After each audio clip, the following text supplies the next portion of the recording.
bunch of people just... Is everybody online on the screen, sir?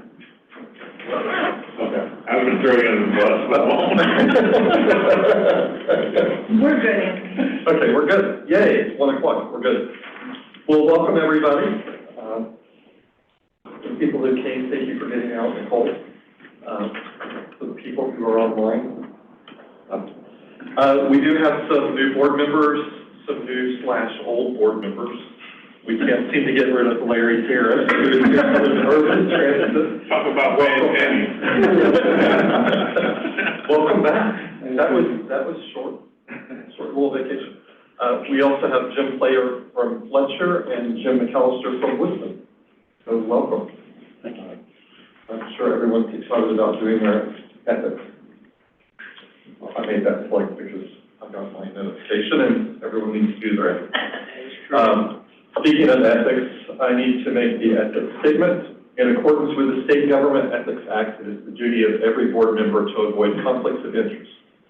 Does any board member have any known conflict of interest with respect to any matters coming before the board today? If so, please identify the conflict and refrain from any participation in the particular matter involved. Seeing none? Good. Do we have any public comment? I think this is starting a record. No public comment. Next, moving right along, is the approval of the agenda and consent agenda. Has everyone had time to look over both? I'll entertain a motion. So moved, Mr. Chair. Thank you. Sorry, I do have one note to make. Ann Coletta notified us that her name was misspelled and it says Town of Flat Rock instead of Village of Flat Rock, so we can make those adjustments. Yes. There's a bunch down there. And a second by Larry. It's roll call. Asheville, Kim Roney. Aye. Canton, Dr. Ralph Hamlet. Aye. Flat Rock, Ann Coletta. Aye. Fletcher, Jim Player. Aye. Henderson County, Bill Lapsley. Aye. Hendersonville, Jennifer Hensley. Aye. Laurel Park, George Vanta. Aye. Madison County, Matt Wetzel. Aye. Maggie Valley, Mike Eveland.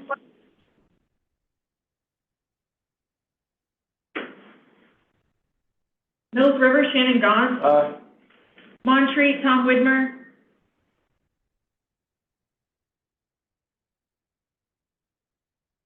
Urban Transit, Larry Harris. Aye. Waynesville, Anthony Sutton. Aye. And Weaverville, Catherine Cordell. Aye.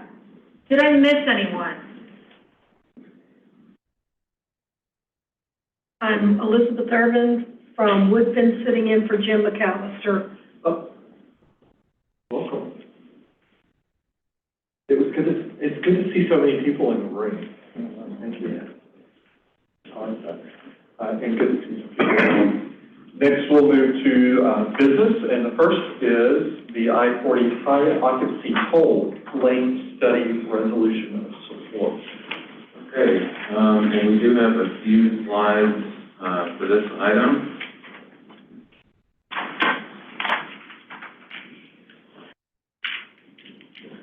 There we go.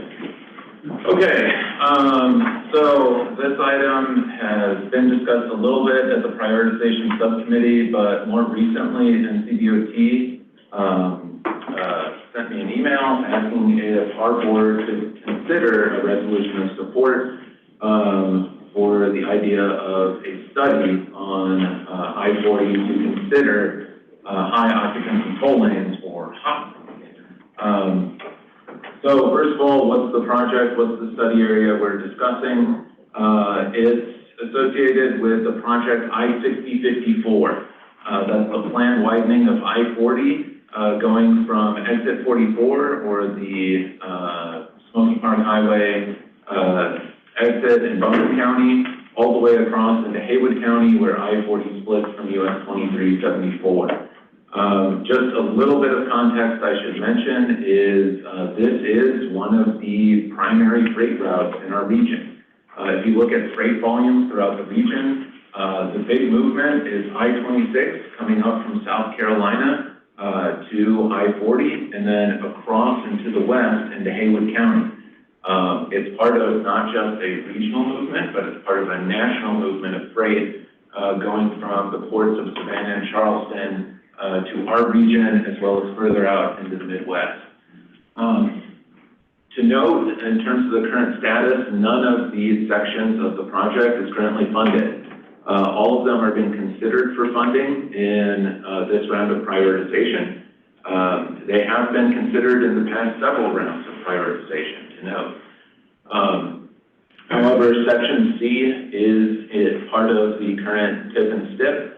It's in there as a non-committed project, so there is some funding for studying and consideration, but again, it is not currently funded for implementation. In terms of some of the planning background, the widening of I-40 was initially identified in the region's comprehensive transportation plan. That's the plan that identifies needs throughout the region, and that was adopted back in 2008. But to note, a lot of that work was done in 2007. It was further prioritized in the region's 2045 Metropolitan Transportation Plan. That's the region's 25-year plan, where we set priorities for transportation improvements. And this section of I-40 was prioritized as one of the future improvements for the region. The project is also noted in the region's congestion management process. That is a document that looks at areas of congestion and provides preliminary recommendations about how to address that congestion. I-40 is identified as a freight route in that document, and one of the preliminary recommendations is looking at installing high occupancy toll lanes as a way to help improve reliability. So, what are hot lanes and why should we even consider them? In general, hot lanes are considered managed lanes that provide drivers an option to use, especially during times of peak congestion. As you can see in the picture, the two lanes on the left, those are the high occupancy toll lanes. The two lanes on the right are your conventional freeway lanes. But in general, the idea of these lanes is that the cost can be variable for using those lanes. So if there isn't much congestion, as is shown in this picture, the cost is very, very low. And so that's, but that can vary. As congestion increases and more people utilize the managed lanes, the cost can go up. And that is done to make sure that there is at least one lane that is somewhat reliable on that route. It helps manage the use of that lane and helps increase reliability. To note, a lot of the applications across the country, it's not just a system where people have to pay for it. There's often passes that are provided to transit vehicles as well as van pools. To credit Vicki Eastland, another thing to note is the use of emergency vehicles. And on this stretch, there's a lot of parts along I-40 with limited interchange access. And so being able to have some form of reliability, I think is pretty important on this stretch. In terms of general benefits, again, maintaining a reliable flow of traffic in at least one lane of travel, and also providing revenues that can be used for maintenance and operations. One thing we pulled in is some of the other examples from North Carolina. That's the Monroe Bypass and the Triangle Expressway. They get more than 90% of their operating revenues from those hot lanes. But in general, mitigating congestion and helping improve air quality.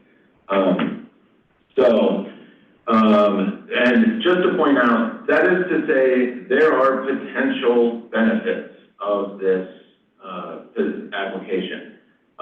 At this point, I just want to be clear, we are not saying, hey, let's go all in on hot lanes or managed lanes. We're just saying there's a potential for benefit here, and this is something that we should look at and study before before we make a decision of whether or not to go down this route. I think also to point out, I-40, we know has been a big priority of Haywood County and their delegation. We know it's an area that has seen a lot of issues with travel time reliability over the last few years. And in terms of the prioritization process and getting projects funded, having an application that produces some revenues makes projects more viable and more likely to be funded, especially in the statewide tier, when we're competing against projects in Raleigh, Durham, Wilmington, et cetera. In terms of the typical cross-section with managed lanes, in general, there is a 4-foot buffer that is added between the managed lanes and the conventional travel lanes. So this shows kind of the typical cross-section with the managed lanes. This is without. In general, we're talking about 8 feet of difference with the buffer, but for both, they know it's approximately 200 feet of right-of-way.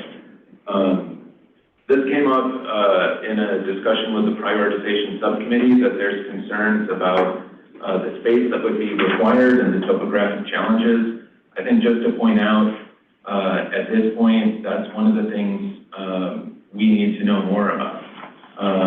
And in general, I don't think at this point we can say an additional 8 feet is what's going to make this project viable or not.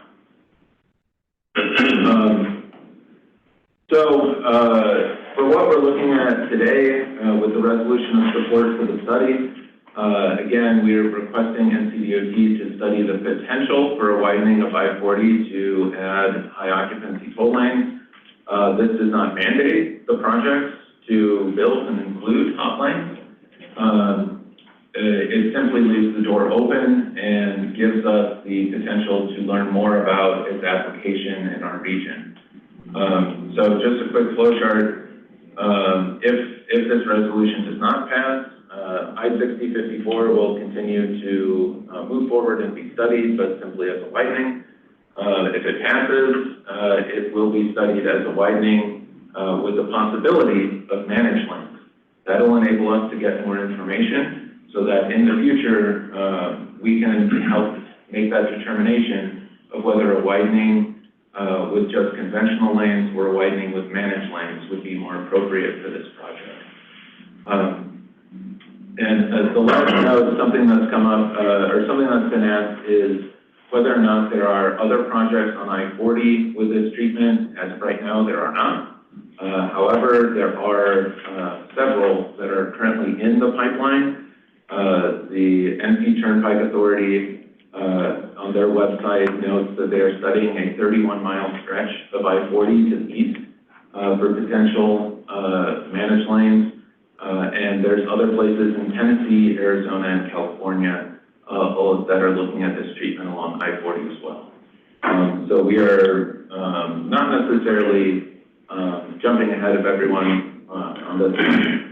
But again, for today, what we're looking for is a potential resolution of support for whether or not we request that this be studied. That's all I got. Thank you. So I think you said it quite a few times, but I'll say it one more time. This is not to vote whether we're going to have hot lanes. This is just to vote to see if we are in agreement that a study needs to be done to determine if we need hot lanes or give us more information to make a more informed. So you can support this resolution and then come back later after we have all the facts and be against it, or you can be against it now and come back later and be for it. So Kim has her hand raised. yes, Kim. Thank you. Will a potential study look at what happens when hot lanes are put into place? Do commuters change their behavior and move to other local roads? And if so, what the plan is for mitigating that? I mean, I think that's something we can request of DOT.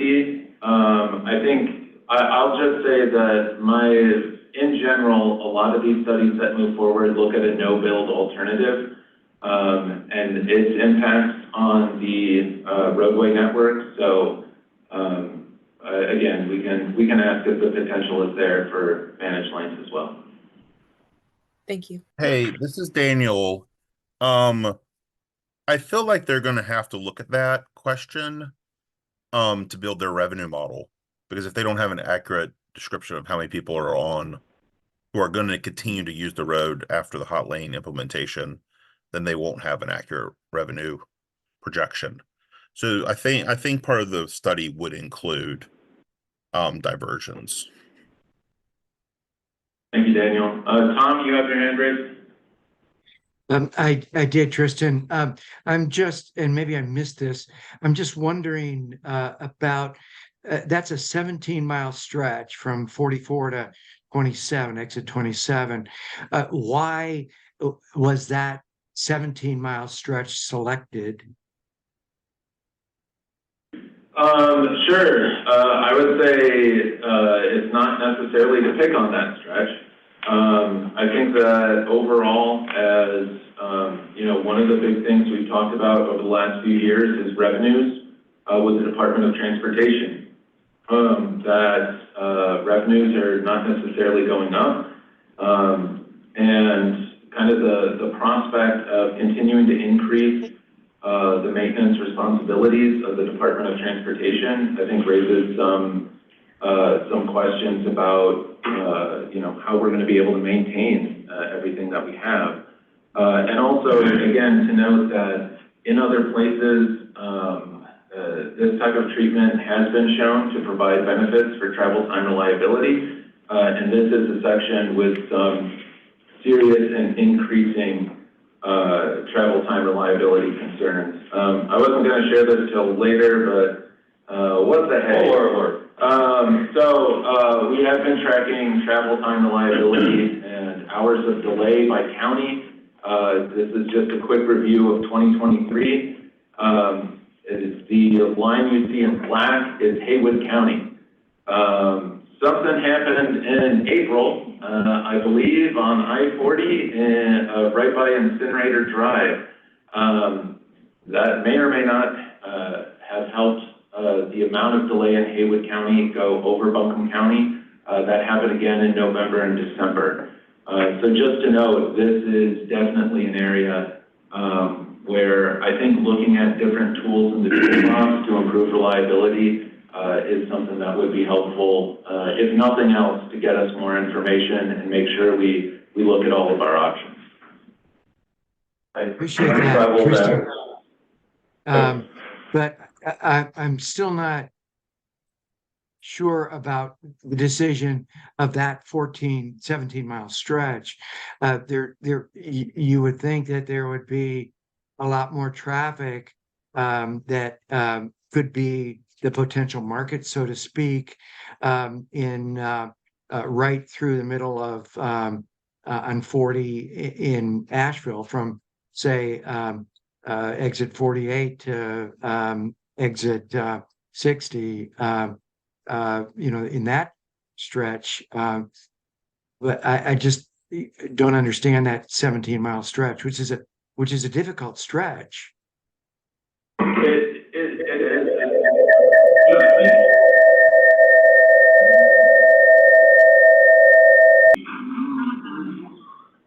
Okay, sorry everybody. That was to get everyone's attention. So I think that part of it is that it's come up with this stretch is already slated to be considered for widening. The other stretch is not. And I think there's some legislative hurdles if you try to implement it after a stretch of highway has already been widened. Correct. So as of right now, in general, you cannot retrofit existing interstate lanes to be managed lanes. It has to be part of adding additional lanes. There are some exceptions from my understanding, but in general, that's the rule. So yeah, Tom, Chairman Sutton said it perfectly. This project is kind of in the batter's box. That is why this stretch is what's being requested to be looked at. Does that help clarify why just this and not considering other sections? Yeah, I think so. I think Mike has his hand up. Thank you. Thanks, Tom. Mike, you're on mute. There. Thought I had it all. Okay. That section of I-40 has always in the summer backed up. So, in April, they have, bridge work last year that was being done and this year. So that may be part of the backup, and that's around exit 20.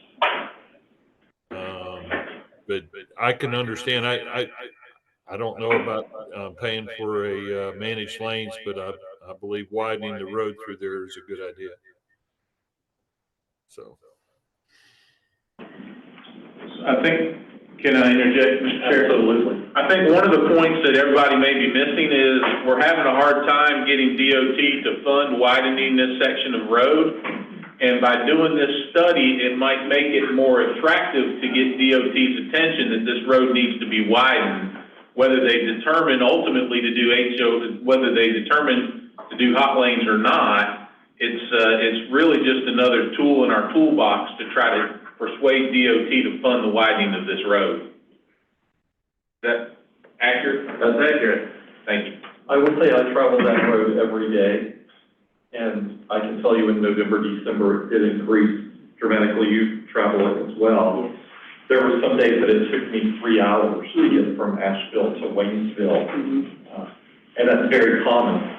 It's become more common than not, and there's only 2 ways to get to Haywood County from here. Just 2. And Dr. Hamlet, I'm not to pick on you, but I know that at the Town of Canton meetings, this has been brought up by Canton residents to the council in town, because we need to do something, because when 40 is shut down, Canton is shut down.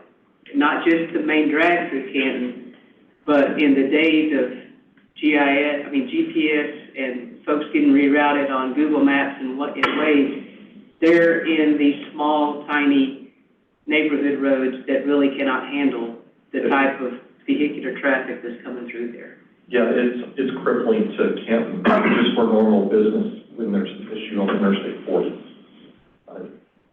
You can't go from one street to the other, basically. Well, it's causing much rumor and innuendo. Yeah, there is that. And the extent of saying, you know, one individual said, we could propose a toll to anyone not living in Canton who takes the back roads. Yeah. Line too. Yeah. Right. It is a hot item, so to speak. It's a very hot item for us as well, and I'll say something else about Canton now. I'm sure that our commuters are going to increase exponentially now that Evergreen is closed. Indeed. And we have more people traveling into Buncombe County, so this is only going to get worse on that stretch of highway. I think that's what we're seeing right now. You get 600 more cars at peak hour. It makes a difference. Well, that being said, I'd make a motion to move forward with a study on the hot lane potentially through I-40 for that 17-mile section. Second. And we have a second. Any other discussion? Just one question, and you may have answered this, I may have missed it. What is the estimated time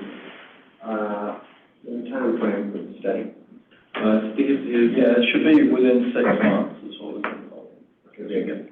That's a quick turnaround. Well, they're actually trying to accelerate this. Usually hot lane studies are requested before projects go into prioritization. Since these are already in prioritization, they want to accelerate that. Perfect. Thank you.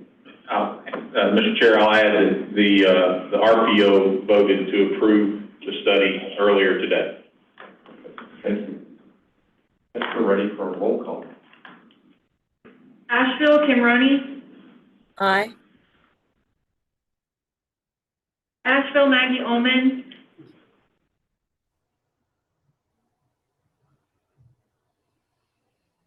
Black Mountain, Archie Portiller. Aye. Canton, Dr. Ralph Hamlet. Aye. Flat Rock, Ann Coletta. Aye. Fletcher, Jim Player. Aye. Henderson County, Bill Lastly. Aye. Hendersonville, Jennifer Hensley. Aye. Laurel Park, George Banta. Aye. Madison County, Matt Wechsel. Aye. Maggie Valley, Mike Evelyn. Aye. Mills River, Shannon Gaunt. Aye. Montreat, Tom Widmer. Aye. Urban Transit, Larry Harris. Aye. Waynesville, Anthony Sutton. Aye. Weaverville, Catherine Cordell. Aye. And Woodfin, Betsy Urban. She can't vote. I can't put it on. Thank you, the ayes have it. Thank you so much. Next, we'll move to the draft 2025 Unified Planning Work Program. All right, let me flip back over there. Vicki, you don't want to stay for the draft UPWP? I've heard good stories. Thank you. It's midway through fiscal year 2024, and that means we need to start planning for fiscal year 2025. And so the MPOs and regional planning work program is due at the end of the month. That is our Unified Planning Work Program, also known as the UPWP, or as our board chair calls it, the UPWEP. What is this document? All in all, it serves as the budget for regional transportation planning activities. So that is both what the MPO and MPO staff are planning to do over the next fiscal year. And it also lays out the tasks for our region's recipient of FTA, Regional Planning Funds, which the MPO is currently designated as the city of Asheville. All in all, some of the major changes between FY24 and FY25, one of them to point out is an increase in local dues. This has been done to maintain current staff and technical capacity with increases to cost of living, salaries, and general costs. All in all, in order to maintain the current staff levels, that is, we have to increase dues in order to pay for that. In terms of work tasks, the kind of two areas that we're seeing especially large increases is in the upcoming Metropolitan Transportation Plan. A due date that comes up every 5 years is for our MTP. Our next one is due in September of 2025, which means we need to get started on that yesterday. So that's going to take up a lot of work for MPO staff. We are planning, we are in the process of hiring a consultant to assist with that effort, but it is, every 5 years, it is a big effort. Also, special studies management. The MPO currently has 13 special studies on the books, and we want to get as many off the books as possible to make room for more studies. So I know that there's a number of jurisdictions interested in feasibility studies, small area plans, and corridor studies. I think for fiscal year 2025, we won't be adding any additional studies, but we would definitely like to kind of clear the slate for more in the near future. However, with those increased focuses, we plan on having less of a focus on data collection and data management. That's something we've put a big emphasis on over the last couple of years. Something we try not to bore you all with is updating the region's land use and all of the complications that go along with that, and maintaining a look at development as well as infrastructure. So there's been a lot of work on that over the last few years, and we anticipate that dropping a lot next fiscal year. But all in all, the document, I will just say, an extremely attractive document in your board package today that lays out the various tasks as well as the amount of funding associated with what's being planned for fiscal year 2025. You gotta love a plan that has a whole thing background. I hope I often get asked for an acronym cheat sheet. We're just gonna throw those cheat sheets in there where we can. I hope that helps. We lay out some of the key initiatives that'll be going on, and there are a number of them. The regional plan that looks out 25 years, Safe Streets for All Regional Action Plan. That's a grant we got through USDOT to look at improving safety for our region. Just to note, we just got the safety data through November of last year, and our region had not good, but a record-breaking year in terms of bicyclists as well as motorcycle fatalities. So 2023, not a great year for safety in a lot of ways. Hillbender Regional Trail Network will continue moving forward with that initiative. The WNC Regional Traffic Command Model, that's something that we do a lot of work on in terms of looking at something I think you guys talked a little bit about in local government, growth and the impacts of growth, especially on the transportation network. A memorandum of understanding update, we hope to get that wrapped up in FY25. Prioritization 7.0, also planning to wrap that up in FY25, and continuing to collaborate with partners on the WNC Passenger Rail Initiative. As I pointed out to the chairman before this meeting, the Morganton Chamber of Commerce is currently selling some cool shirts about passenger rail coming back. I love a good shirt, but I love one that maybe says a town in our region. But either way, there's a lot of inter-regional collaboration going on that effort. So I won't go through all of this again, but the document kind of goes through the various planning tasks for MPO staff. It also, get down to it, lays out the various special studies, as I mentioned. A lot of those are being managed by the MPO, but those being managed by our member governments require oversight of the MPO. So it's not without work, just to point out. And then the FTA Section 5303 Metropolitan Planning Activities. Again, these are funds that the MPO currently sends to the city of Asheville for regional transit planning. I believe this year is approximately $180,000 in funding. That funding is a little bit different. It's for the MPO funding, it's split 80% federal funds, 20% local funds. For 5303 funding, it's 80% federal funds, 10% state funds, 10% local funds. Again, the narrative is a required part of the UPWP, laying out what the city plans to do as part of the regional planning task with that funding. And for the usual, gorgeous spreadsheets, for today, we are looking for adoption of the draft UPWP. The final will be coming back through in March. However, a draft is required to be adopted due to some of the timing of the FTA funding. We are looking for adoption of the draft UPWP from this board. Any questions? Motion to approve. Okay, we have a motion from Larry to approve. Second? This is Kim, second. Kim, thank you, Kim. Kim for second. So any further discussion?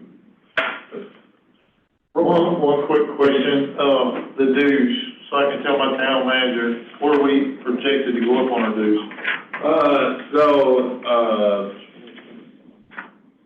I will pull that up really quickly. As of right now, Mills River is not a dues paying member. Henderson County covers the dues for its municipalities, with the exception of the city of Hendersonville. So on the screen and in your packet, we show the dues paying members. So that was sent to the dues paying members staff back in December. Just so they were aware, I did not get any questions or comments. In general, those dues are split based on population. So 37.94% of the MPO's population is in Buncombe County outside of Asheville. They pay that percentage. Thank you. Good question. Yes. Asheville, Kim Roney. Aye. Asheville, Maggie Ullman.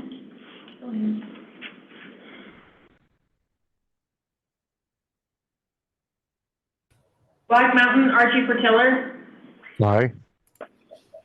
Canton, Dr. Ralph Hamlet. Aye. Flat Rock, Ann Coletta. Aye. Fletcher, Jim Player. Aye. Henderson County, Bill Lapsley. Aye. Hendersonville, Jennifer Hensley. Aye. Laurel Park, George Banta. Aye. Madison County, Matt Wexel. Aye. Maggie Valley, Mike Evelyn. Aye.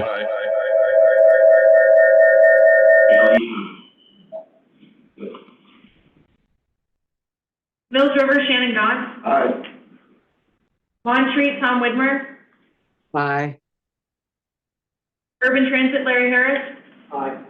Waynesville, Anthony Sutton. Aye. And Weaverville, Catherine Cordell. Aye. The ayes have it. Yeah.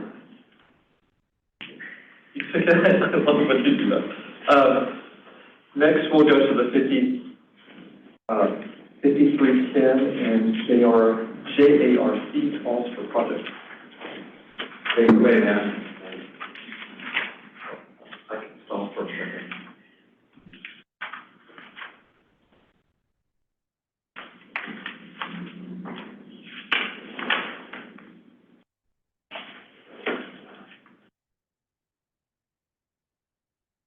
My computer's thinking about what it wants to do right now.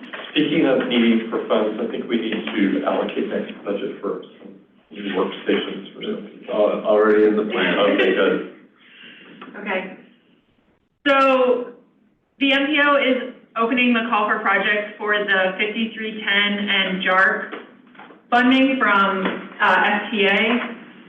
The FTA section 5310 is enhanced mobility for seniors and individuals with disabilities. Like I said, it's federally funded through FTA, and the city of Asheville is the region's designated recipient. The MPO is responsible for holding the call for projects and recommending the selected projects, and all projects for 5310 must align with the LCP.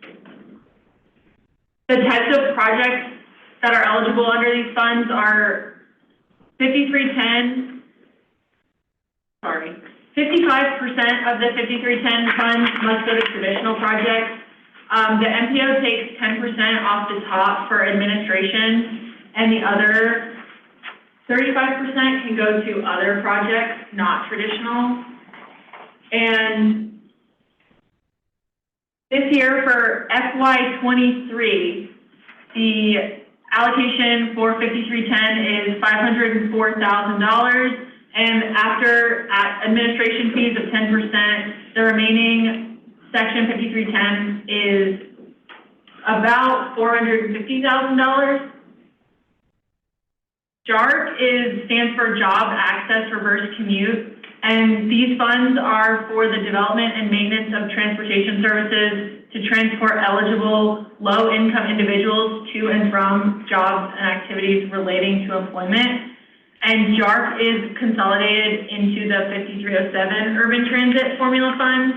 The city of Asheville is also the designated recipient for these funds, and the MPO, the same for 5310, holds a call for projects for JARC funding. For JARC, applicants may include state or local governments, private nonprofits, or operators of public transit services, and these funds may be used for planning, capital purchases, or operating costs. And the projects, like I said, the projects must provide access to jobs and employment training. For FY23, The allocation for our JARC funding is about $408,000.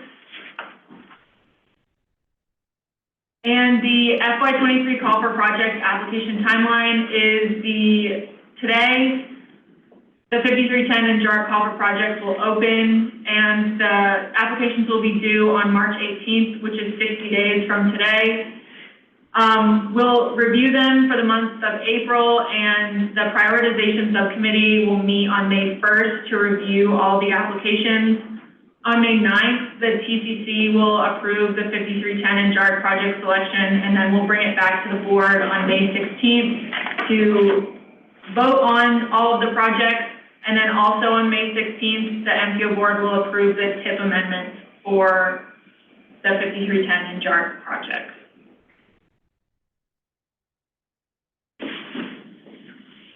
The recommendation for today is to vote to open the call for projects for JARC and 5310. Easy enough. Any discussion? I'll entertain a motion to open for call, and Larry Harris made that motion. Second? I'll second. Second by Shannon.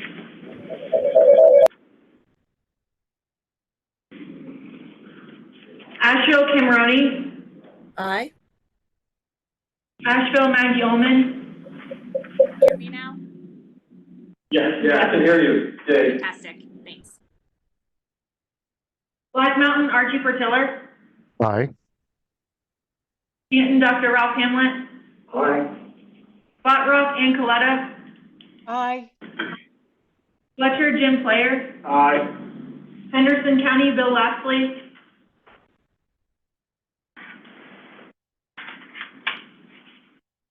Hendersonville Jennifer Hensley. Aye. Laurel Park George Banta. Aye. Madison County Matt Wexel. Aye. Maggie Valley Mike Eveland. Aye. Mills River Shannon Gaunt. Aye. Moncrief Tom Widmer.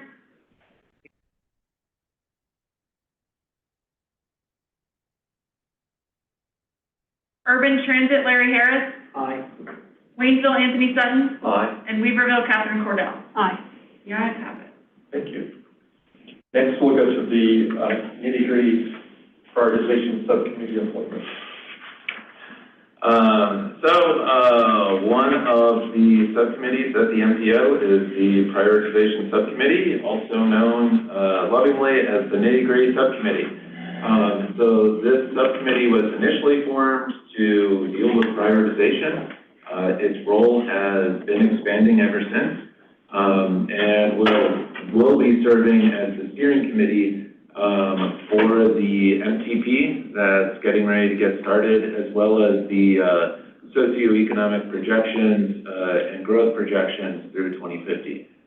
So those are two studies that are getting ready to get started quite soon. The general makeup of the subcommittee is we have 3 board members that are voting and 4 TCC members.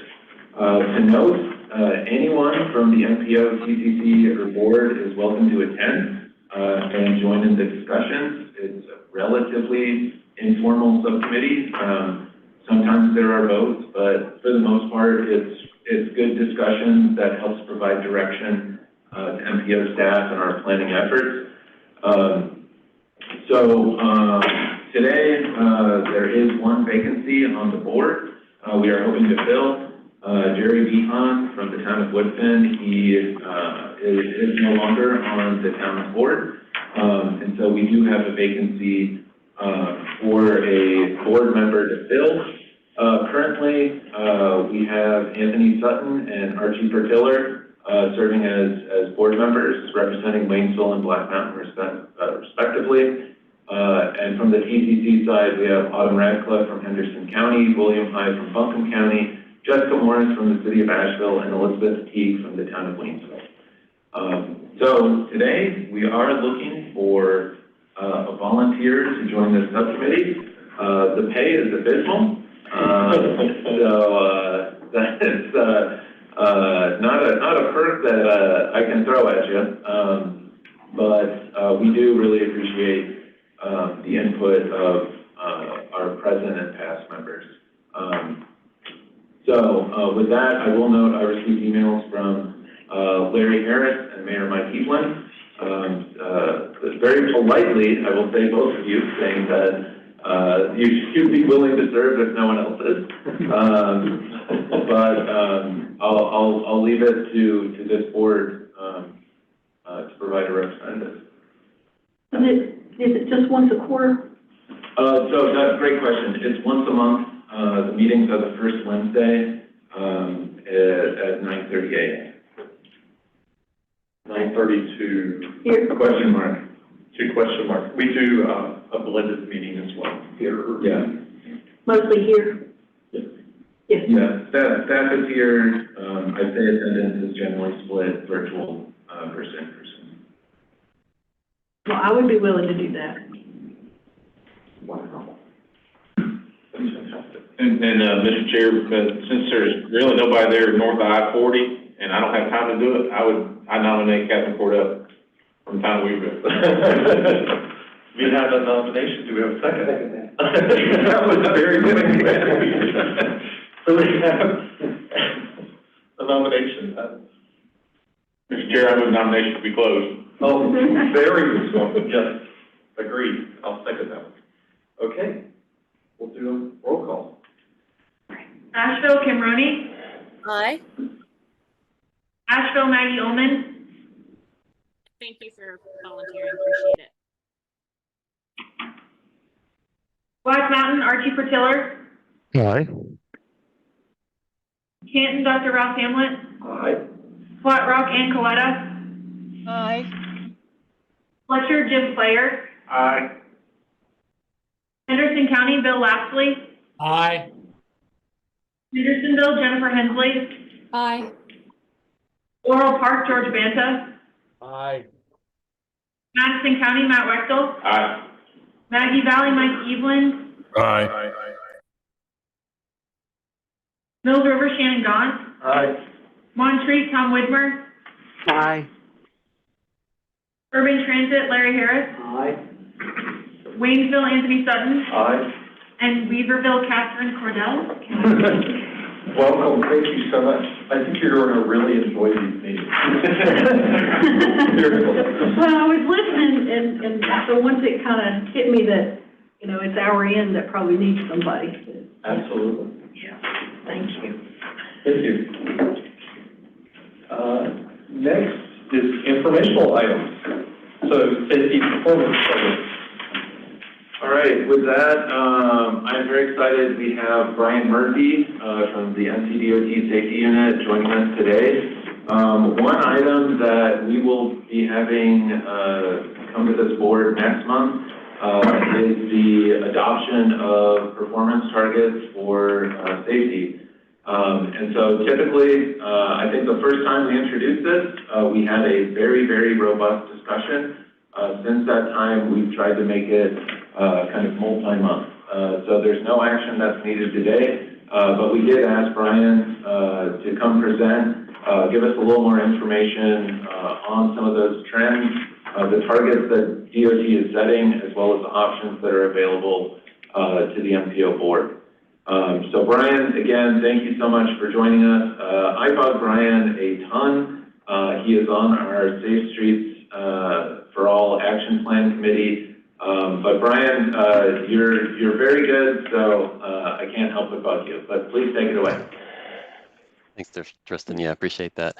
And I appreciate the opportunity to speak a few minutes on safety data trends at the state level and the MPO level. I'm going to try to hit both of those topics, give a little bit of background on safety performance measures, kind of the why behind why we do these each year, and the importance behind those, talk a little bit about safety data resources, and then of course I'll be glad to take any questions or discussion that you might have. So with that, we'll jump right into statewide data trends. I do want to mention our Strategic Highway Safety Plan. This is a document at the state level that kind of sets the vision for how traffic safety issues will be tackled. This is a multidisciplinary plan, so it's education, enforcement, infrastructure. There's all different aspects to traffic safety. All those partners are part of this plan. MPOs and RPOs and many locals are also involved in the development of this plan, and French Broad River is involved in the current effort to update this plan. So you guys have good representation there from that perspective. One of the aspects of this plan each year is to set a goal, and the current goal that we're operating on is to reduce all fatalities and serious injuries by half by 2035, moving towards zero by 2050. And as Tristan alluded to earlier, a lot of those numbers are heading in the wrong direction, unfortunately. So a couple of metrics to kind of explain some of the specific traffic safety measures we'll show later. One is simply state populations. Obviously, we are a growing state. The last 15 years, we've added about 2 million in population, and obviously our state boundary hasn't gotten any bigger. So there's an obvious challenge there with how to move more people safely and efficiently within the same boundary.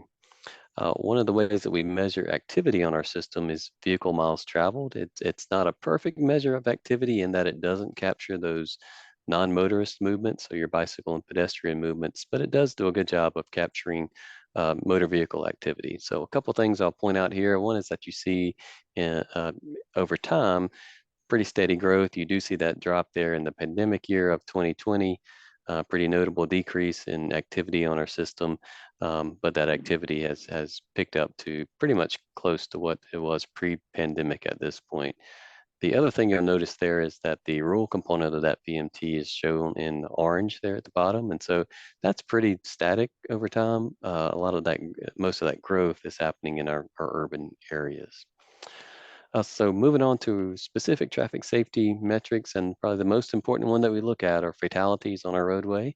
Unfortunately, not a lot of good news on this particular slide. As you can see, since 2011 or so, we've been pretty steady increase. And then during the pandemic years, those fatality numbers jumped pretty significantly. A lot of theories for why that's happened. But to put that into perspective, the fatality numbers now at about 17 to 1800 are about the same as what they were in the early 1970s. So again, not a lot of good news here on this particular slide. One of the other key metrics that we look at are serious injuries involved in traffic collisions in our state. This graph looks a little weird because there was a definition change in what officers use to determine what is a serious injury crash. But over time, you certainly see an increasing trend here. So over 5,000 of these events on our public roads in our state each year. Pedestrian fatalities and serious injuries, that's an increasing trend that we've seen at the state level. That's also prevalent at the national level. And of course, many of your big urban centers are also seeing increasing trends there as well. There's been a lot more attention on walking, on pedestrian access and accessibility in the last few years, as you guys are very much aware of. Bicycle fatalities and serious injuries are relatively small in number compared to some of the other categories that we looked at. Obviously, very impactful for those and those families that are involved in those, but those numbers typically tend to be around between 20 and 40 events each year. Reported crashes, I wouldn't say it's one of those critical metrics that we look at, but it is certainly something that we monitor. A couple of things to point out here is one is you'll notice that this trend is very similar to what the VMT look like. So the more activity you have in your system, the more opportunity for crashes, and that these numbers tend to trend very closely with activity on the system. So you do see that pretty significant decrease there in 2020 during the pandemic year. And then as we mentioned with VMT, it's back to about what it was pre-pandemic at this point. The other thing to point out here is just the sheer number of these events, 300,000 of these events on our public roadway systems each year. So a lot of public resources obviously tied up in responding to these events from a law enforcement perspective. Oftentimes there's EMS called out to the scene as well. And then of course there's the public impacts of queues and traffic backups that often occur as a result of these events. So I want to move quickly and show, give a sense for what these trends look like specifically within the French Broad River MPO area. I'll spend a couple extra seconds on this slide as they're all set up similarly after this. So the statewide numbers will always be in orange. The French Broad River MPO numbers will always be in blue. And really just want to kind of give you a sense of how the MPO is trending compared to the state in these metrics, and maybe point out the level of magnitude here on a couple of these metrics. So with VMT, very similar trends, obviously a growing trend until that pandemic year, and you do see the dip, but a recovery very quickly after that in the years to follow that pandemic period. Reported crashes, again, very similar trends to the state, but just for perspective, 12 to 13,000 of these events within the French Broad River MPO area annually. Fatalities, again, overall, probably an increasing trend. Your numbers may be a little bit flatter there than the state, but 55 of these events here in 2022. Serious injury crashes, again, an increasing trend, relative to the state as well. So about 150 of these events within the MPO boundary annually. And then non-motorized or primarily bicycle and pedestrian fatal and serious injury crashes per year. So a little bit more movement here over time, likely an increase there within the MPO boundary, even though you did have a pretty good decrease there in 2022, but certainly over time, increasing trends here as well. And then looking at reported pedestrian crashes, these tend to be a little bit flatter from a trend perspective. It's the serious injury ones that we do see a more significant increase in years past. And to close out this section, I did want to hit on just a couple of those more behavioral type elements that play into traffic crashes as well. So we look at alcohol involved fatalities and serious injury. That's a big contributor, certainly to fatal and serious injury crashes. So up and down a little bit here at the MPO level. So between 20 to 50 of these per year over time. Have seen a pretty significant increase in this area at the state level. Speed involved is a similar story. So at the MPO level here, 15 to 30 of these events per year. Overall, an increasing trend there. Probably not quite as strong as what we've seen at the state level. And then unbelted, this one's hard to comprehend, to be quite honest with you. So these events have more than doubled at the state level. Similar story here, maybe not quite as dramatic of an increase in your MPO level, but so about 1,700 of these events at the state level, about 40 of these fatal or serious injury crashes involve an unbelted passenger or driver in the MPO area. So this slide just gives you an idea of kind of where crashes are occurring at within the MPO boundary. So this is organized by city, and then you also see the next to the bottom row there has a rural component. So again, just to give you some sense of where these crashes are occurring at within the MPO boundary. There's some more interactive ways to look at this information that I'll hit on in just a second. So I do want to switch gears a little bit here and talk about safety performance measures. As Tristan mentioned, these are required for states and MPOs to report as per federal transportation funding legislation. And so the state and MPOs are required to report on the number and rate of fatalities, the number and rate of serious injuries, and the number of non-motorized fatalities and serious injuries. And so FHWA prescribes that those targets are based on 5-year rolling averages. They are for calendar years, and as many of you are aware, this is a process that we go through annually. So the state does have to report to Federal Highways in August of each year, and then the MPOs have to report by the end of February each year. And so how are those targets set? There is some flexibility there at the state and the MPO level, and the MPO can either adopt the state's methodology or they can come up with their own. So far, all the MPOs have adopted the state's methodology to this point. So at the state level, how do we set those targets? Well, it comes back to our strategic highway safety plan and that goal that I mentioned that's part of that plan, which is to reduce all fatalities and serious injuries by half by 2035, moving towards zero. And so obviously we know our past performance and fatalities or any of those 5 key metrics. We know we want to be cut that number in half by 2035, so we can do some math to tell us where we need to be along that path if we're making steady progress. And that's essentially how we come up with those targets each year. FHWA does assess the states over whether they meet or make significant progress towards meeting those goals each year. Will be assessed here again around the March, April time frame. Our last assessment was in early 2023, and that's based on FHWA's review. North Carolina did not meet or make significant progress towards achieving its safety performance targets. The MPO is not assessed, but if they were, their numbers would look very similar to the state here. There were a couple areas where you were better than baseline, but not achieving the actual targets. So again, the MPOs are not directly assessed by FHWA, but obviously at the state level, if we're to meet these targets, we've all kind of tugging in the same direction there. There's a lot of information on our website related to what those measures look like for your specific MPO over time. So those 5 metric areas that we're assessed on, and then also your safety target information.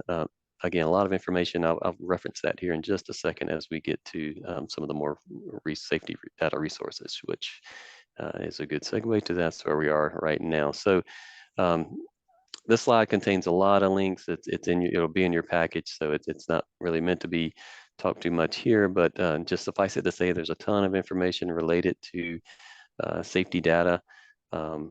On our website, there's a lot of links there. We want to make sure that this data is accessible when it's and available when decisions are being made related to transportation. And so we've made a concerted effort to make sure that there's a lot of information that's out there. I'll hit on just a couple of those resources in a little bit more detail. The first one being safety project mapping. So we often get asked, where are we spending safety specific money, where are those projects going to? And so all of those projects are mapped, so you can very quickly and easily see where those projects are going in across the state. And with each individual project, you can click on the project and find out more information about it. What stage is it in? Is it in design or is it completed? What was the cost? And then what was the specific intent of that project? The other one I'll mention briefly are bicycle and pedestrian crash data. So this is another area that gets a lot of attention. So we've created some dashboards that a user could go in and kind of do some self-service and some exploration. You can select your boundary, whether it be an MPO, RPO, or division, a county, or a municipality. And when you do that, all the charts and graphs around the outside will reflect what boundary you've selected. And so you can quickly and easily kind of see trend lines, like we talked about earlier in this presentation, for your specific area. The other thing you can do is click on individual events. So all the bicycle and pedestrian crashes back to 2007 are geolocated. And there's also a lot of additional crash coding that's done to give you maybe some of the contributing circumstances related to those specific events. So you can click on those events and get a lot more detailed information about what was going on with each of those. So with that, I'll be happy to take any questions or discussions that you might have.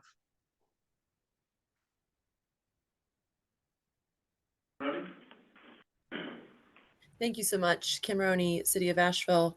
I'm thinking about the report last year that I participated in, which was the Vehicle Miles Traveled Reduction Task Force providing input on. And I'm wondering if we look at our safe design speeds and where we're investing in infrastructure so that folks can move more safely to their destination, how is DOT at the state level looking at not just the safety metrics afterwards, but how we make our roads safer?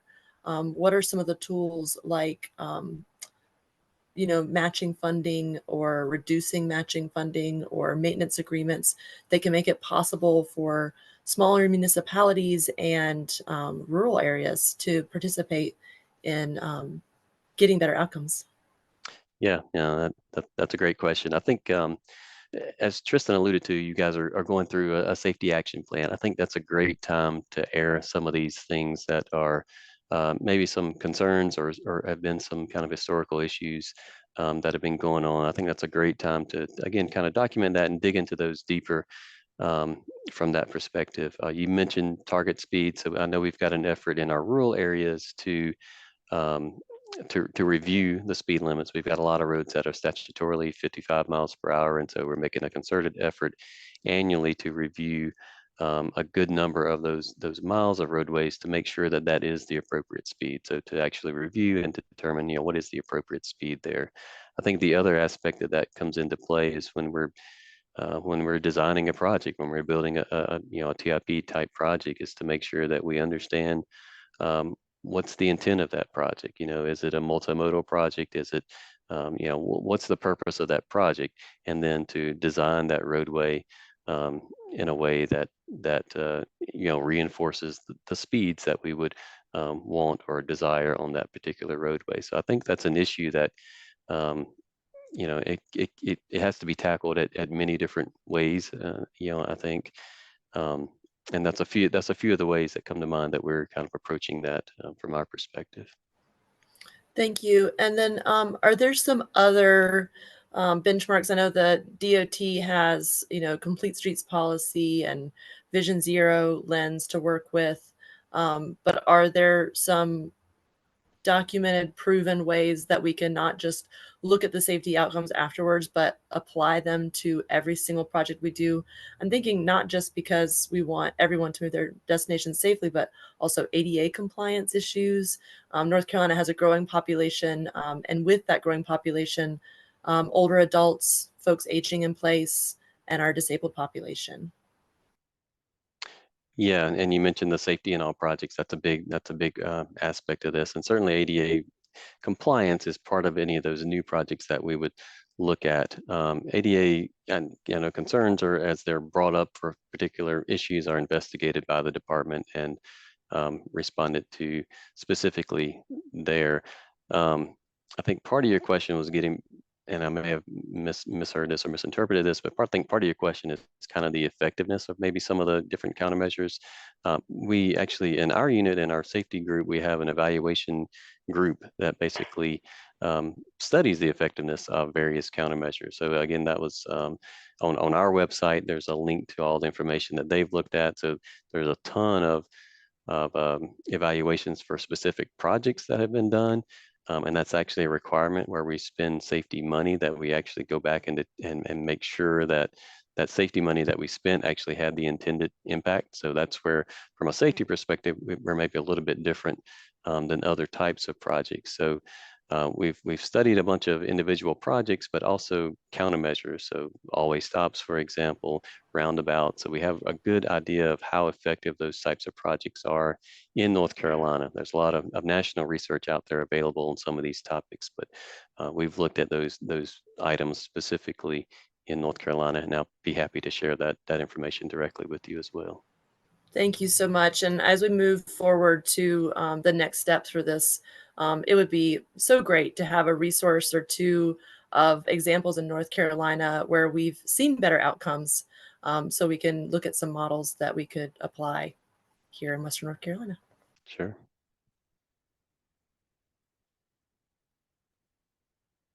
Any additional questions for Brian? Brian, is there any data collected as to these serious injuries and fatalities being local citizens or out-of-towners, or that where we might be missing a boat on some signage, or they drive different where they're coming from? I'm just curious as to that.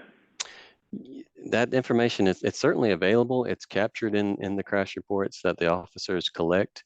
And I know in certain areas there's, for example, I know we've done some road safety assessments in Graham County and Swain County on US 129 and NC 28, and that's one of the things that obviously jumps out at you, is that a lot of the folks that are having crashes there, typically motorcycle crashes, are from out of state.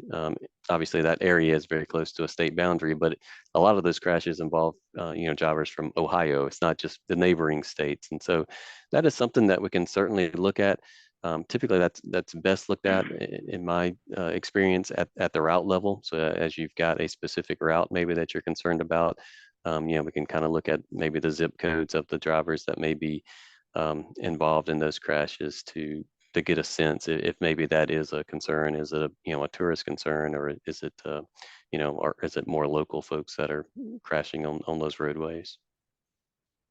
One other thing I've noticed here lately is it seems like there's an increasing amount of people getting on these interstates and headed in the wrong direction, which pretty much always results in at least serious injury, if not fatality. If there's any way we could work on that as a state level to try to figure out a way to prevent that from happening. I don't know if it's, you know, the diversion diamonds that we're getting in some of, you know, we got one here. I know there's some in Charlotte. If people's just getting distracted, especially at night, and getting on the wrong way, there's something going on with that. This seems to be increasingly heard about more often. Yeah, those events are relatively rare, but yeah, when they happen, they typically do result in a serious injury or fatality because of just the nature of those types of events. You've got, you know, two vehicles typically going at high speeds in opposite directions, so the outcome of that is typically not going to be good.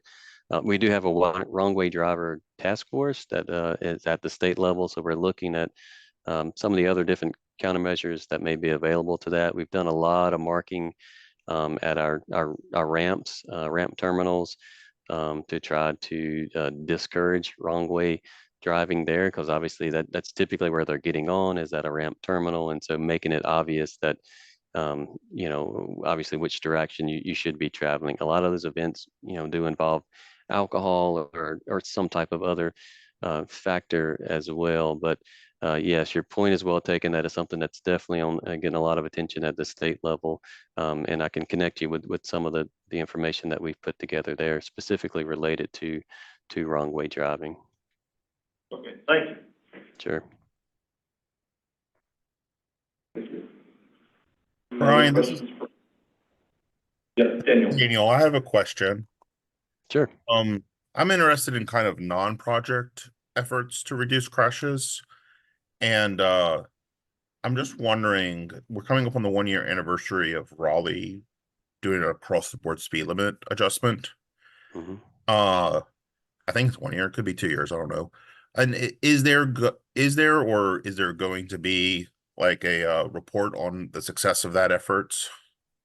Yeah, so we're actually looking at the wrong way at the downtown Raleigh efforts that were put in. Those have been in for over a year now. A lot of that work was done during the COVID period. So we're actually studying the impacts of that specifically to the downtown Raleigh grid, because there's a lot that was done there and in that specific area related to speed limits and kind of target speed setting. And so again, kind of discouraging people from going faster in those progressed downtown Raleigh districts. But yeah, that's another area that's getting some attention, and is target speed and designing to enforce those target speeds as well. So quick answer to your question is yes. In that downtown Raleigh area, we're actually just starting kind of an evaluation, before and after type evaluation of the impacts of those efforts, which a lot of that involved speed reduction.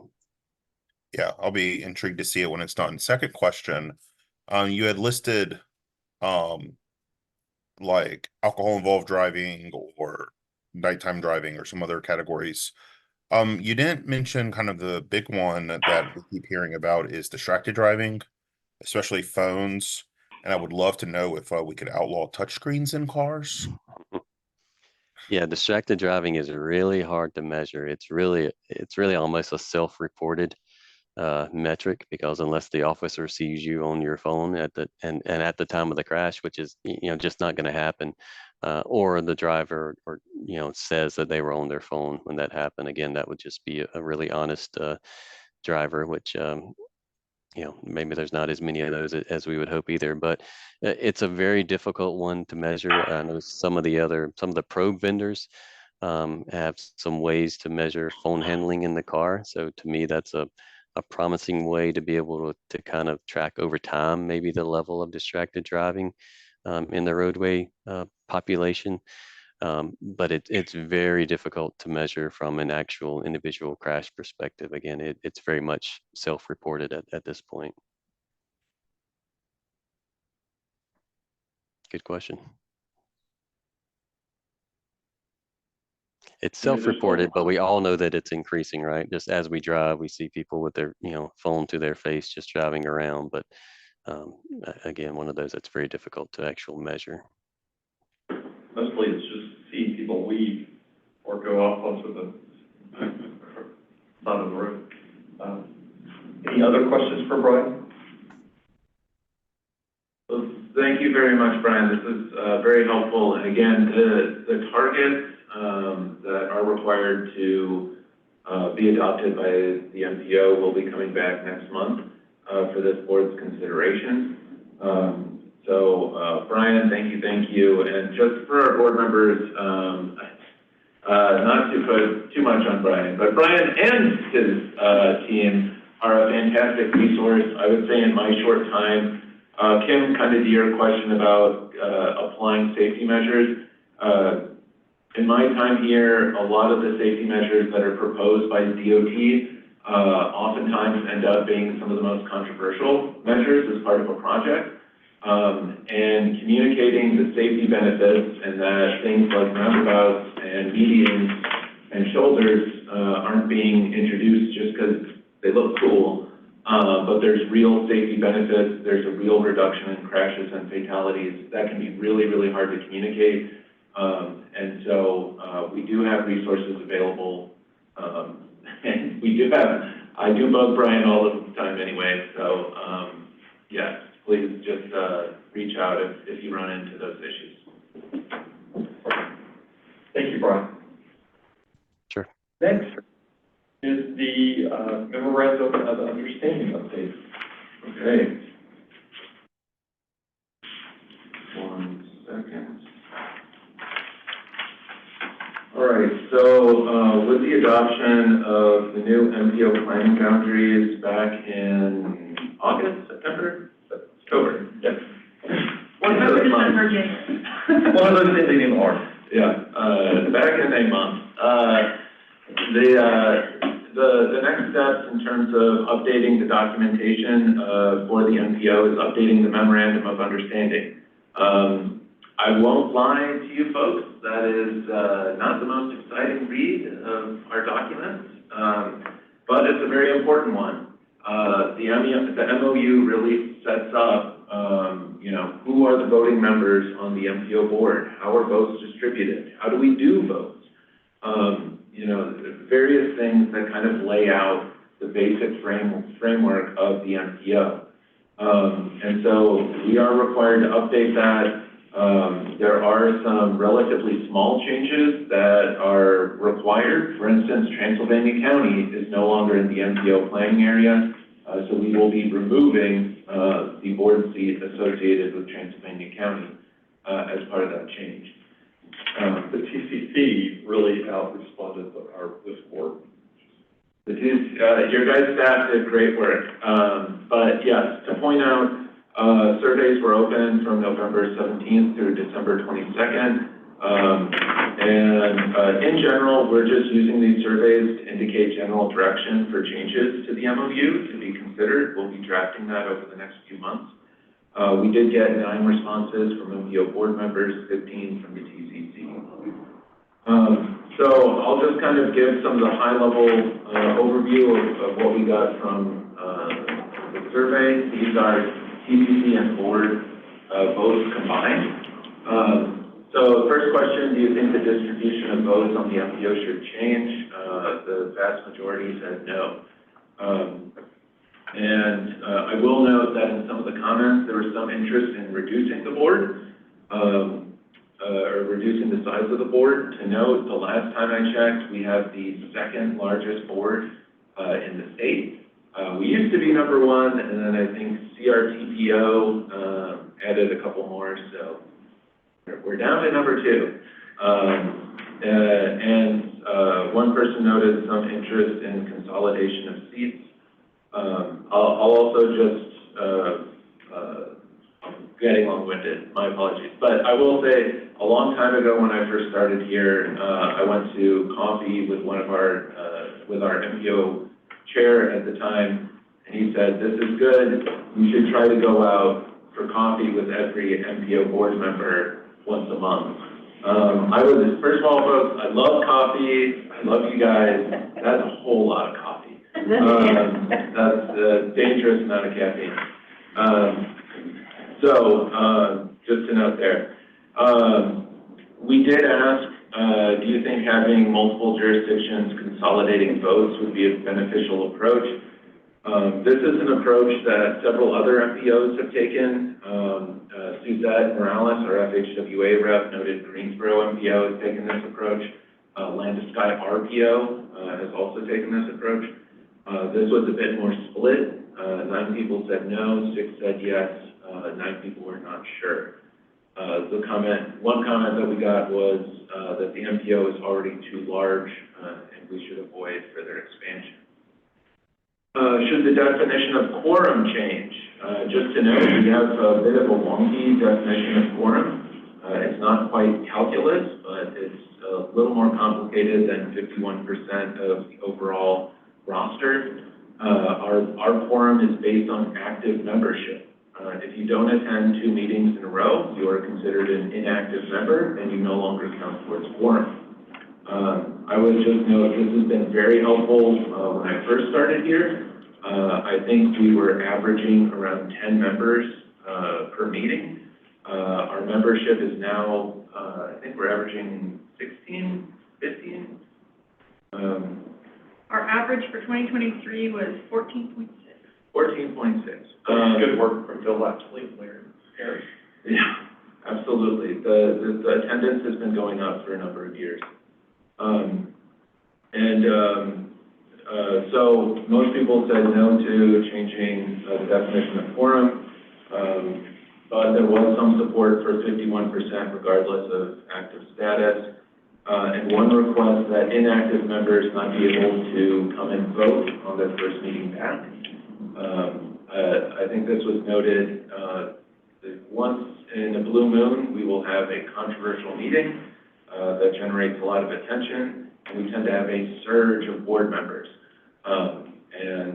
That note was that those surges that should be mitigated a little bit.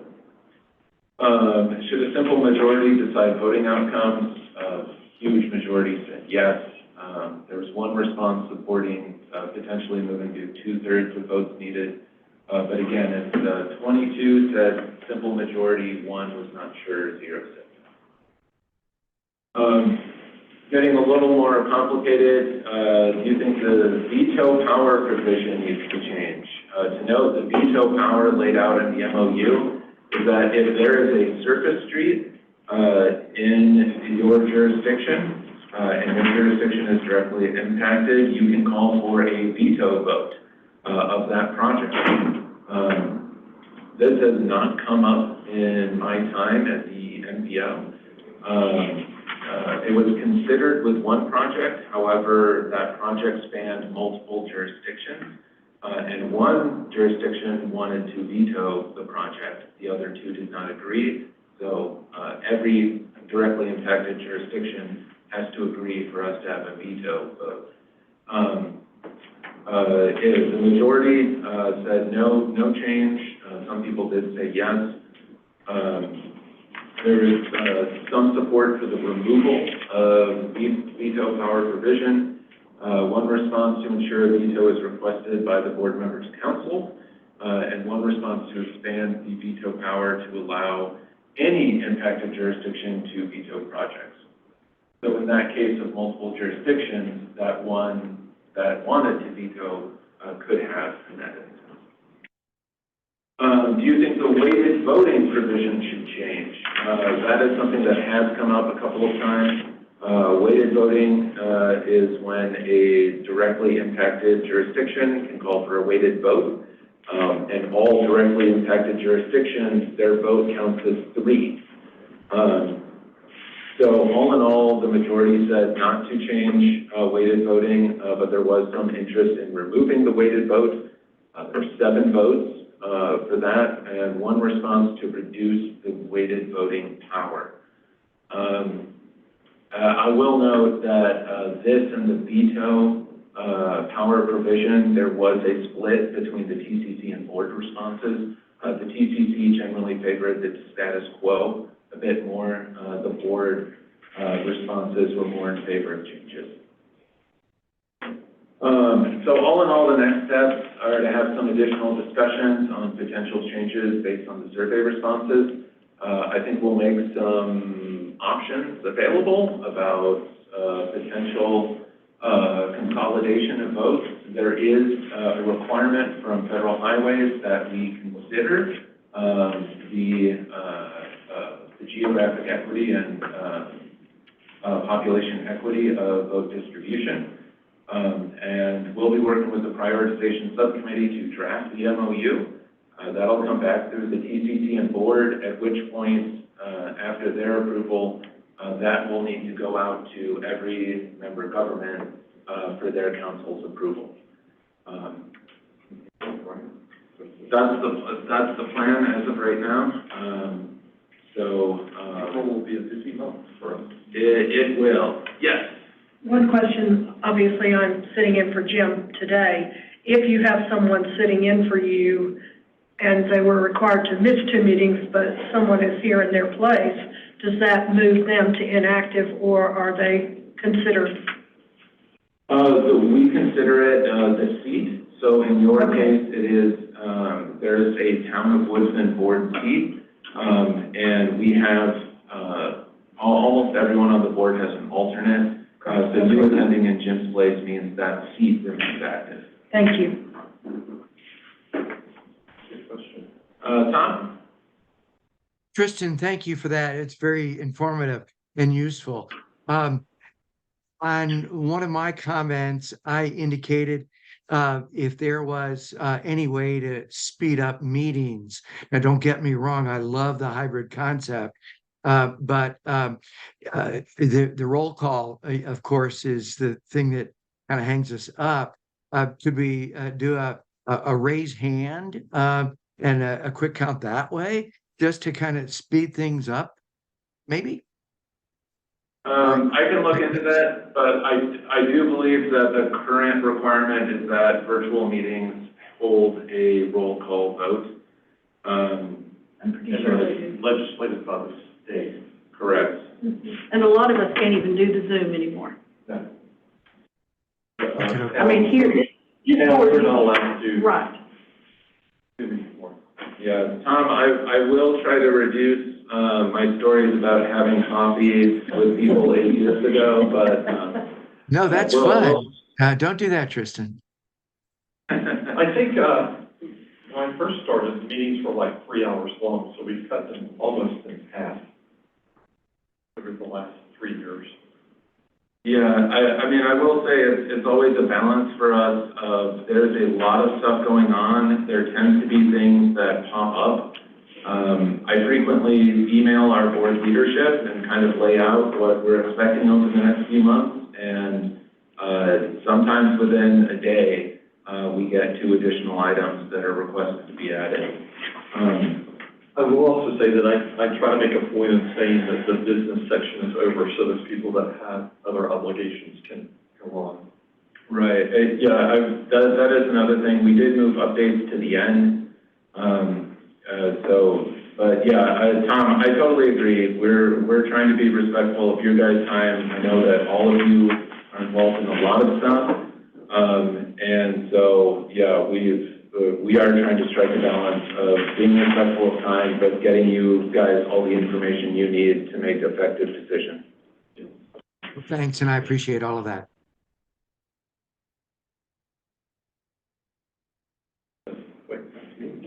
So next on the agenda is the prioritization subcommittee will come bring to the board memorandum of understanding. Okay, perfect. Next, we'll go up to the regular updates. Division 13. This is Hannah. I'm online. Can you all hear me okay? Yes.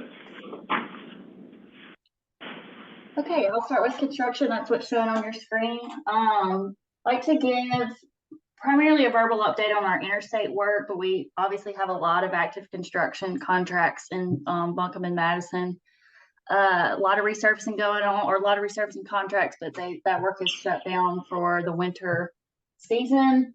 Want to touch on interstate maintenance on I-40. We did some concrete pavement repairs in the left lane on I-40 westbound between I-26 and Smoky Park Highway.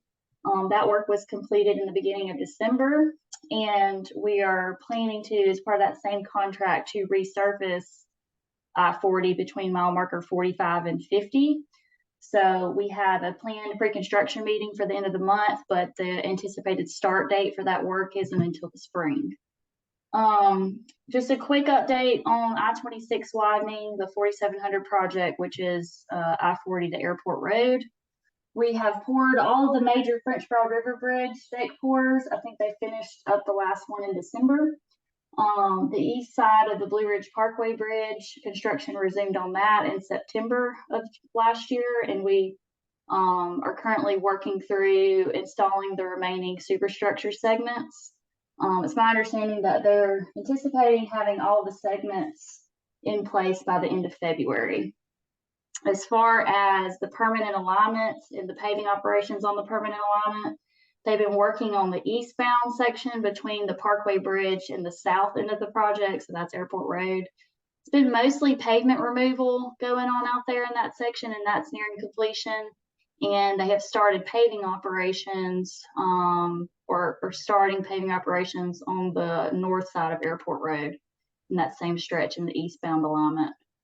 Just as far as their goals for this year, the contractor's goal is to have eastbound traffic on the new alignment between Long Shoals and Airport Road by the end of the summer, and westbound traffic on its permanent alignment all the way through the project by the end of the calendar year. So those are kind of the goals that are in place. We'll see how this year goes. I want to touch on some pedestrian projects in Asheville.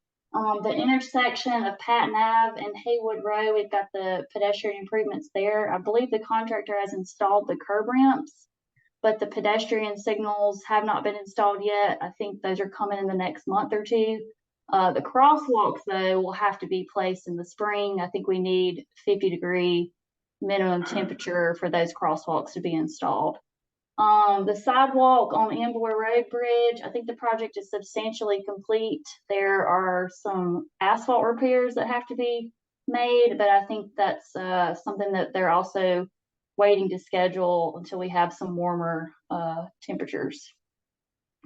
And then I wanted to touch just briefly, there is a contract that we let on I-40 exit 53A. And this is for an additional right turn lane on that off ramp and an acceleration lane on US 74A southbound. I think the contractor, it's my understanding that they discovered an unknown utility conflict, but this should be resolved so that they can finish the installation of whatever drainage work they're doing out there. So they're doing installing some drainage system components throughout the winter months, and then they'll be ready to start the paving on that job again in the spring. So that's it for me. I know I've had a lot of active construction in the Asheville area, but I'm happy to take any questions. Thank you, Hannah. I know they're doing a lot of work on 26. The Parkway Bridge is looking fantastic, by the way. Yeah. A little scary at some points, but very, very nice. I get an almost weekly text from our executive director about his love of following the progress of that bridge. But thank you for noting on the relatively small project at the Charlotte Highway and I-40. That intersection has been popping up as an issue for years. So thank you for getting to work on that. Any other questions for him? Division 14. I guess I'll just go. Oh, there we go. So I might go with that. Construction. Same project you've been seeing for a while. Obviously, the resurfacing in Haywood County on I-40 shut down until the spring. There's not much left to do, but there are a few things punch item list. The bridges there at I-40 and 276 in the Jonathan Creek area the construction is still ongoing. Remember that it's only one lane in each direction, so beware if you're traveling in that direction. In Waynesville, the Walnut Main Street project is finished. You'll see it hanging out there for a while as we make sure the vegetation's established. And also the pedestrian project in Maggie Valley is mostly complete other than cleaning up some erosion control measures and establishing vegetation. I-26 is the same that you've been seeing for quite a while, as the concrete pavement is completed in one direction, then traffic shifts, so we don't have anything nearly as cool as the Parkway Bridge going on this project. But the good thing is they are slated to complete that on time, so that's February 2025. The Green River Bridge replacement, if you haven't traveled there in a while, traffic has shifted to the center of the bridge, while the outside, I'm not sure if it's the westbound direction or eastbound direction. I think it's westbound direction that shifted. Anyway, beware if you're going in that direction, because there is a traffic shift putting as the outside of the bridge will be worked on. Highland Lake Road is ongoing. Ann gave a good summary of that in the Henderson County TAC meeting yesterday. And then resurfacing on US 25 business is mostly complete. Project development side of things. Again, it's the same projects that you've been seeing for a while, so we're not going to dive into those unless you have questions. In Henderson County, though, for Mills River, the R2588B project, the schedule has changed. It actually moved to July of 2025, and there was some fist pumping and teeth gnashing, and it got moved back to January of 2025. So just be aware of that. We are expecting a lot of our dates to change as we have cost overruns and stuff. So I know that you've heard me say that a lot. And I think usually it's subject to change, and now I'm saying that they're likely to change. So just be aware of that in the upcoming years. Any questions, specific questions about those? I had one from Queensville, Russ Avenue. Oh, thank you. I'm sorry I glossed over that. So you don't see Russ Avenue on this right now, on either one of these. It's because it let in December, at the end of December. The contract was awarded, and I'm not sure who to. But so the next month, you'll see it on the construction update list, because there will be schedule set and it'll actually go into the system. But it did let successfully. That was a question from a report. No, thank you for bringing that up. I'm sorry I glanced over that. I can tell them. Any other questions? With the Mangy Valley project, with that wrapping up, are there any plans for ribbon cutting, or? Not that I've heard. Mayor Evelyn? Probably gone. Okay, well, either way, it's very exciting. I mean, that's been a project in the works for 6 or 7 years. It's one of the MPO's locally funded projects that the division agreed to administer, and so getting one of those projects off the books, especially one with as many considerations as we had in US 19, that is fantastic news. And I don't know if you've seen it, but I drive through there a fair amount, and it's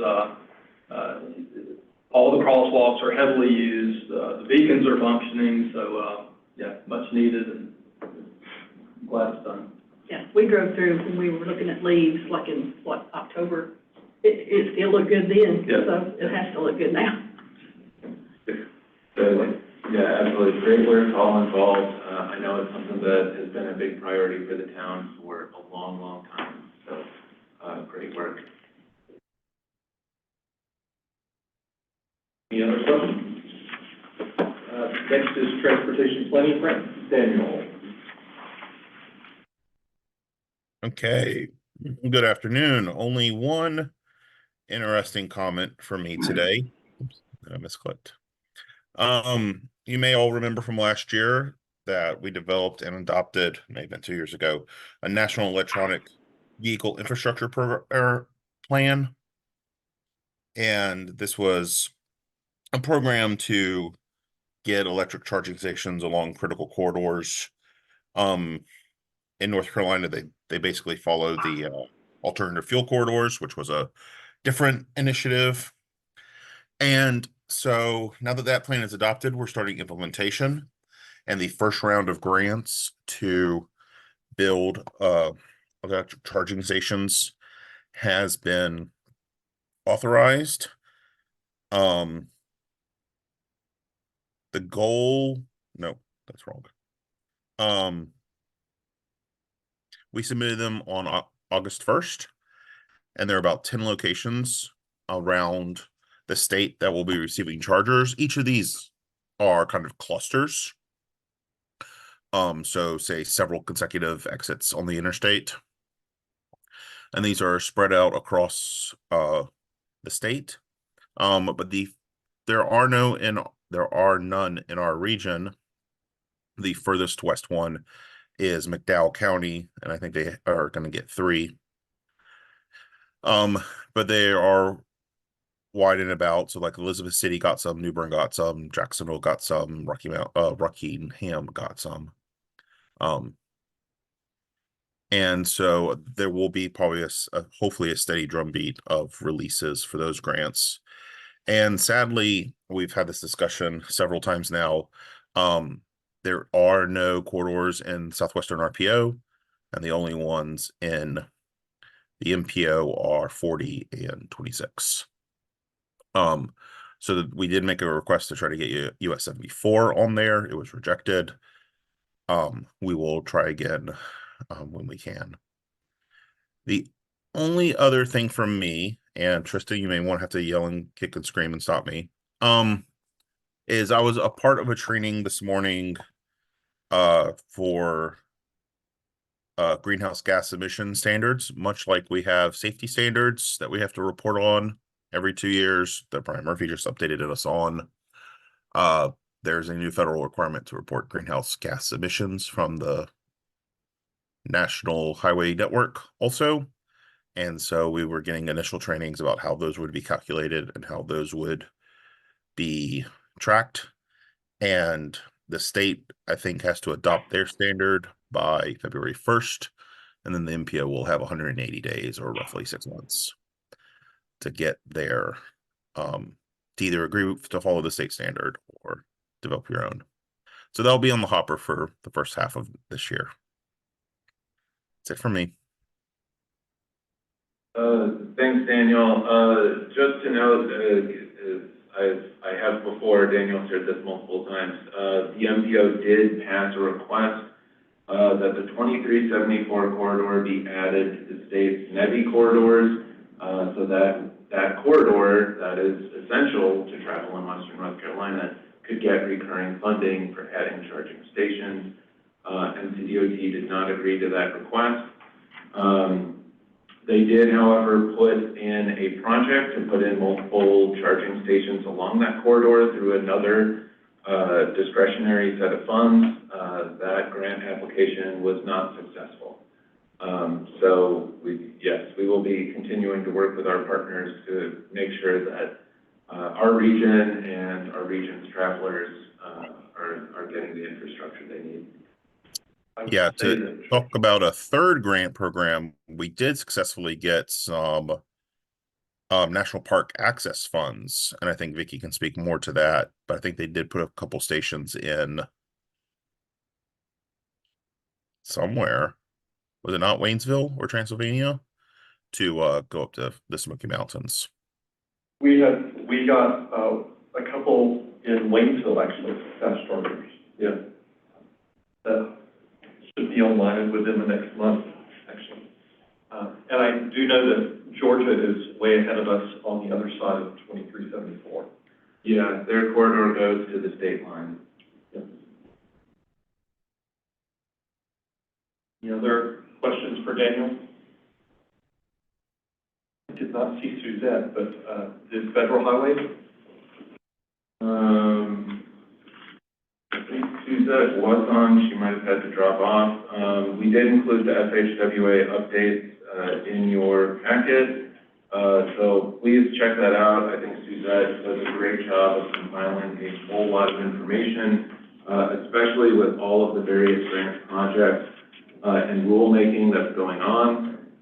So to note a couple of points of interest, the Wildlife Crossings Pilot Program did announce their first set of awards. There is almost $10 billion in available funding for the Bridge Investment Program, with applications due March 19th. And so there are a whole lot of programs, webinars, et cetera, going on. If there's one section of updates, no offense, Steve. All the updates are very important, but be sure to check out FHWA. Perfect. Next is subcommittees. Subcommittees, I'll rank these updates below Steve. But just to say that the committees and subcommittees continue to be active. The prioritization subcommittee will be meeting February 7th with a not short agenda. Heads up. Thanks for joining. Right. They'll be meeting February 7th. Transit Operators Work Group, that is one that hasn't been as active, but 5307 subrecipients, they plan to meet later this month, the next week actually. The other thing I will mention is I do want to introduce this group to our new Safe Routes to School coordinator, Ada Sloop. She wasn't able to join us in person, but Ada is still online. So Ada, would you mind giving a quick introduction? Sure. Yeah, I'm the new Safe Routes to School coordinator. It's a 2-year grant through NCDOT that will hopefully go beyond 2 years. But basically, it's going into schools and encouraging kids to walk or bike to school. And whether that looks like, bike rodeos or walk audits with the PTAs or PTOs, it's kind of particular or specific to whatever the schools want. So right now I'm looking for people within the school systems to represent the different counties within our committee, our kind of governing committee. So if you know of anyone with the school systems that would be a good addition to that those conversations, that would be great. And then also just looking at what schools we're going to start as a pilot. So yeah, if you know of any folks that are movers and shakers, I guess, within schools when it comes to active transportation with kids, I'd love to hear from you. So and my email is ada@landofsky.org. So thanks. Welcome. Thank you. Next is any announcements or updates? Topics for next meeting? Topics for next meeting, we'll be getting into a few different things. We'll be making some updates to our current Unified Planning Work Program. We did get a request for a TIP amendment for the I-26 connector project. Costs have come in, I believe, over 20% of the last estimate. So we've been asked to process that as quickly as possible. We were not able to fit that in this meeting due to public input requirements. So those will be some of the big items. We have asked that the NCDOT Rail Division provide an update on the passenger rail project. I sent out an email in December, but NCDOT was awarded $500,000 to begin environmental documentation for the Western North Carolina passenger rail project. Chairman Sutton and I made an early morning trip to Raleigh last month. Secretary Buttigieg was there to announce some of the awards. The Raleigh S-Line was maybe the headliner, but Secretary Buttigieg did mention passenger rail to Asheville. Again, we've asked NCDOT to provide an update on those efforts and what to expect moving forward. Also, in terms of electric vehicles, for March, we did ask that Ian Bailey with the Clean Cities Coalition provide a presentation on where we are in terms of adding electric vehicle infrastructure. So those items will be coming up. But per the usual, if there are items that are of interest to you, please let us know and we can try to coordinate a presentation or an item. Thank you. Next, I'll go back, is there any public comment?